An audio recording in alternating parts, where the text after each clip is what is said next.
ভাটপাড়া পৌরসভার জমি দুর্নীতি কাণ্ডে বিজেপি নেতা অর্জুন সিংকে ফের তলব করল ব্যারাকপুর পুলিশ কমিশনারের গোয়েন্দা বিভাগ। ব্যারাকপুর লোকসভা কেন্দ্রের প্রাক্তন সাংসদ অর্জুন সিং বলেন, মমতা ব্যানার্জি সরকারের কাছে কোনো কাজ নেই। তৃণমূল নেতাকে খুন করছে, আবার আজকে মাদতে খুন করছে তৃণমূলের নেতা। সারা বাংলায় বিষাক্ত স্যালাইন চলছে। হসপিটাল ফেয়ার প্রাইস শপে 2 নম্বর ওষুধ বিক্রি হয়, সেটা দেখার সময় নেই। রাজনীতির বিরোধী যারা আছে তাদেরকে পুলিশকে দিয়ে হ্যারাসমেন্ট হারানোর জন্য বারে বারে নোটিশ পাঠানো হচ্ছে। প্রিয়াঙ্কু পান্ডে 2016 সালে একটা বাড়ি করেছিল, সেই সময় পৌরসভা সিসি দিয়েছে, সেটা নাকি ইললিগাল আছে, সেই নিয়ে ডিডি অফিসে যাওয়ার নোটিশ দিয়েছে। অদ্ভুত একটা পৌরসভা চলছে যেখানে চেয়ারম্যান নিজে সই করে না, পৌরসভার চেয়ারম্যানের ছেলে মেয়েরা সই করে অর্ডার পাস করে। পৌরসভা অফিসটাকে কর্পোরেট অফিস বানিয়ে কোটি কোটি টাকা তছনছ করছে। বার্থ সার্টিফিকেট থেকে ডেথ সার্টিফিকেট অব্দি পয়সা না দিলে পাওয়া যায় না। এলাকায় কোনো পরিষ্কার পরিচ্ছন্ন নেই, উন্নয়ন নেই, সেটা দেখবে না। 2018 সালে সিসি নেওয়ার পরে আজকে তার ইনকোয়ারি শুরু হয়েছে। 17 তারিখে ডিডি অফিসে যাওয়ার কোনো এখনো ঠিক করেনি। উনি যখনই বলবেন তখনই আমাকে যেতে হবে, এরকম কোনো ব্যাপার নেই। মমতা ব্যানার্জিকে চ্যালেঞ্জ করে তিনি বলেন, আপনার যদি সৎ সাহস হয় তাহলে এই কেসটি ইডি সিবিআইকে দিয়ে দিন না, এই কেসটা এদিকে দিয়ে দিন। যদি আমরা চুরি করে থাকি তাহলে আমাদেরকে ধরবে বলে জানান তিনি।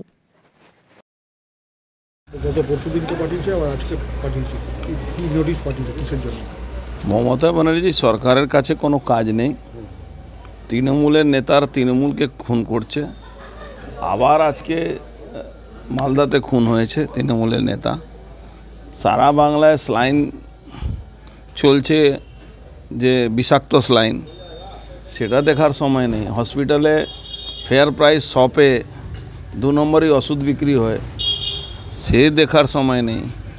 রাজনীতিক বিরোধী যারা আছে তাদেরকে পুলিশকে দিয়ে হ্যারাসমেন্ট করার জন্য বারে বারে নোটিশ পাঠানো হচ্ছে। এবারও নোটিশ পাঠানো হয়েছে, ডিডি তরফ থেকে নোটিশ এসছে। প্রিয়াঙ্কু পান্ডে 2016 সালে একটা বাড়ি করেছিল, 18 সালে পৌরসভা সিসি দিয়েছে, সেই নাকি ইললিগাল আছে। অদ্ভুত একটা সরকার চলছে যেখানে পৌরসভা চেয়ারম্যান নিজে সই করে না, পৌরসভা চেয়ারম্যান তার ছেলে তার মেয়েরা সই করে অর্ডার পাস করে। পৌরসভা অফিসটা কর্পোরেট অফিস বানিয়ে কোটি কোটি টাকা তছনছ করছে। বার্থ সার্টিফিকেট থেকে ডেথ সার্টিফিকেট অবধি পয়সা না দিলে দেওয়া যায় না, পাওয়া যায় না। এলাকায় কোনো পরিষ্কার পরিচ্ছন্ন নেই, উন্নয়ন নেই, সেটা দেখবে না। 2018 সালে সিসি নেওয়ার পরে আজকেও তার ইনকোয়ারি শুরু হয়েছে। আমি একটা মূর্খ সরকারের উপরে একটু বলবো কি, জানেই না কি এই বিল্ডিংটা পৌরসভার কোনো জমিই না। এই বিল্ডিংয়ের 75% জমি প্রিয়াঙ্কু পান্ডের নিজের আছে, আর বাকি 25% জমি কাকিনাড়া জুট মিলের জমি আছে। এই মূর্খদেরকে কে বুঝাবে? সময় আসতে দিন, কোর্টে এরা বুঝবে এদের কত ধানের কত চাল। আবার 17 তারিখে বলেছে, দেখা যায় সময় যদি থাকে। আমি তো ওকে চিঠি দিয়েছিলাম কি দিল্লি ইলেকশনে ব্যস্ত আছি, 5 তারিখে পরে যাব, কিন্তু আবার চিঠি দিয়েছে, দেখা যায় কি করব। 17 তারিখে যাবেন? এখনও ঠিক করিনি, ও যখনই বলবে তখনই আমাকে যেতে হবে, এরকম কোনো ব্যাপার নেই। আমি কোর্টে দ্বারস্থ হয়েছি অলরেডি, দেখছি কি করা যায়। একবার আপনাকে হ্যারাসমেন্ট, এরপর আপনার ছেলেকে হ্যারাসমেন্ট, বিধায়ক ভাটপাড়ার বিধায়ক গেছিল, পবনকেও হ্যারাসমেন্ট।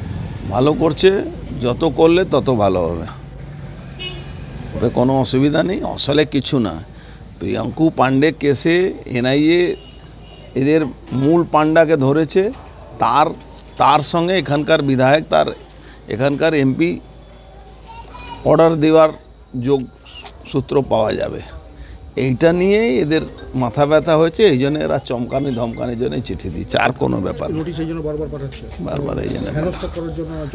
কি হেনাস্তা করবে? আমি তো মমতা ব্যানার্জিকে চ্যালেঞ্জ করছি একটা জিনিস, আপনি যদি সৎ সাহস হয়, আপনার তো এজেন্সি ফেলিওর আছে, আপনার এজেন্সি পোপেট আছে, দলদাস আছে, আপনি এই কেসটাকে ইডিকে দিয়ে দিন না। এটা ফিনান্সিয়াল ম্যাটার আছে, তো আমি ওনাকে চ্যালেঞ্জ করছি।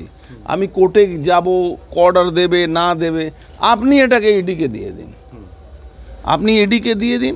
যদি আমরা চুরি করে আমাদের ধরবে, 4 কোটি টাকার যেটা 4 কোটি হোক 400 কোটি হোক, মুখে বলে দিল তো 4 কোটি আর 400 কোটি টাকা হয়নি। আপনার উপরে ভাটপাড়া পৌরসভার যতগুলো কন্ট্রাক্টর আছে আজকে প্রায় 200 কোটি টাকা এই পৌরসভার উপরে পায়।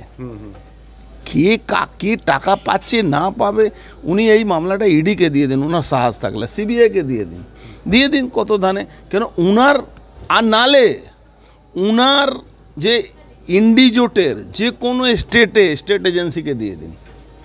এদের মতন তো চোর না ওরা, ঝাড়খণ্ড পুলিশ তো এদের ইন্ডিজোটের লোকেদের আছে, ওদেরকে দিয়ে দিন না অত ক্ষমতা থাকলে। কিন্তু এরা তো সব পোপেট, এরা তো চোর, এরা সারাদিন চুরি করছে মমতা ব্যানার্জি নাম করে, তোলাবাজি করে। মুখ্যমন্ত্রীকে চ্যালেঞ্জ করছে, বলছি তো ইডিকে দিয়ে দিন না, যে কোনো স্টেট এজেন্সি যেখানে ইন্ডিজোটের উনার যেখানে সরকার আছে সেখানে দিয়ে দিন না, অসুবিধা নেই।